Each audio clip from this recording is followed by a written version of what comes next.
Welcome to Guide Guru. We hope this video helps. You start safely. Power down and unplug the printer so gears can't move while you work. Once done, pull out the paper tray and scan the input for loose or folded sheets. Removing the tray gives better access and reduces tension. Make sure to open the front and rear access panels, plus the duplex or toner access if applicable, because jams often hide deeper in those bays. This step prevents tearing and prepares you to follow the internal path of the paper. You now locate the stuck sheet.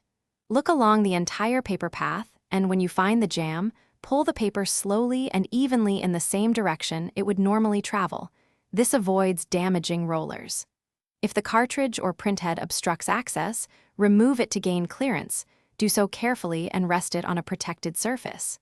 Make sure to inspect and remove any small, torn fragments, and to visually check rollers and sensors, so you don't leave debris. You finish by reassembling.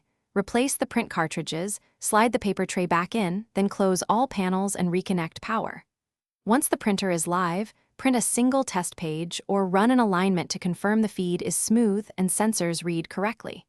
If the printer still jams, clean the feed rollers with a lint-free cloth and isopropyl dampened slightly, then power cycle to reset error flags.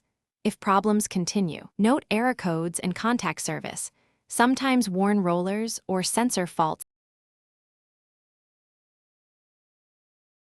Thanks for watching. Consider subscribing if we helped you today.